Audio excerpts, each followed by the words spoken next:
Lorna Salzman, Eric's wife, and we knew Diane, BK and BA, before Kenton, in the 70s for many years.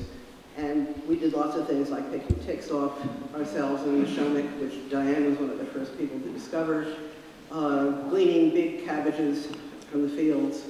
And we discovered a common interest in pottery. We discovered Dagmar Augustine, and we could go to her house to see lots of beautiful pottery. So we shared all these wonderful things. But actually, I wasn't planning to say anything until I heard the music, and the music gave me an idea of what I wanted to say. The choice of Chopin and Schubert sort of reminded me of Diane's personality, because these two composers were really classicists on the cusp of Romanticism. And why I got along with Diane so well is because she was basically a rationalist, very level-headed, absolutely rationalist, which I am, very much so. But she also had the romantic streak when it came to people and to nature. And it was a wonderful combination. And we got along that way because we both had that balance. And the other thing I have to say is that as an environmentalist, it was refreshing to be with Diane because she wasn't someone that I had to, talk at or lecture or explain things. She instinctively had the love for nature and the understanding, which a lot of people don't nowadays.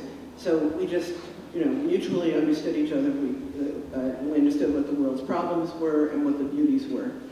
And finally, the other thing, I don't want it to turn into a moral lecture, but a very important part of Diane's personality was her openness and interest in the rest of the world, into other people, and into reality, into what was happening in the world, as opposed to being obsessed with things like iPods and shopping and all those things which are rampant today. I mean, we have various rampant diseases of irrationalism and shopping, I suppose, are the two worst. But that was something that I think appealed to me greatly. And so we had an instinctive bond. And also, we used to think we were almost like sisters and resembling each other, but also in our personalities.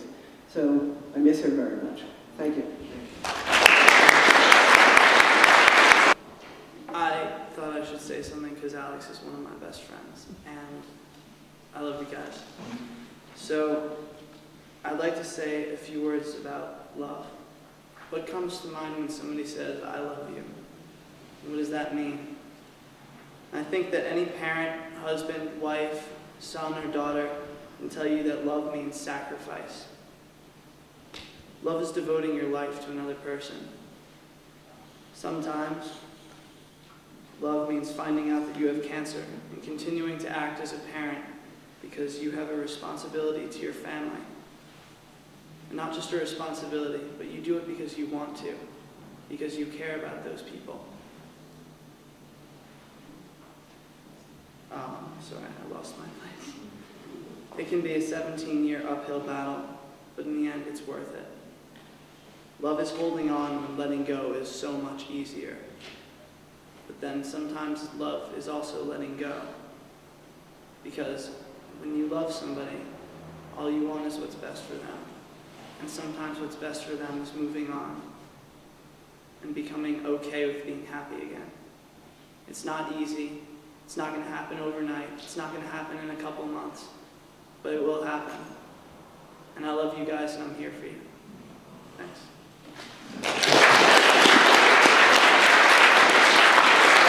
Good afternoon. My name is Pat Trunzo. I had the great fortune to meet Diane in 1978 when I became a volunteer intern at the group for the South Fork. We immediately became very close friends. We both shared a love of photography. But I was a great admirer of her and attracted to her because there was a generosity of spirit there that I rarely encounter amongst the people that you meet. This was a woman who was almost selfless in her friendship and attention to people she considered friends.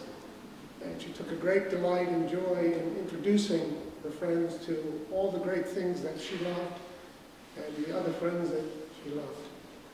I mean, Diane, for me, I mean, just to give you a great example and a small example, I had the fun and amazement of going to Tavern on the Green for the first time in my life with Diane. That's a magical experience, and she had a lot of fun just watching me light up when I saw it and experienced it. And in a small way, Diane taught me about amaretto cookie wrapper rockets.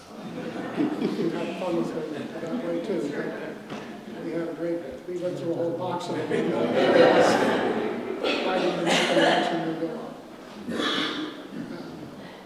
As I say, it's just a remarkable person in her generosity, her spirit, her warmth, her devotion. I mean, at times you felt like you were overmatched. It was tough to reciprocate to someone who was so much that way. But I always considered her a marvelous, marvelous friend and a rare find. And I took a great deal of joy the day that she found Kenton, because I saw it as finally Diane had found somebody who was worthy of the love that I knew she so desperately wanted to share. I'll always remember her as someone dear to my heart, and one of the greatest, nicest, most warm people I've ever had the privilege of meeting. Thank you.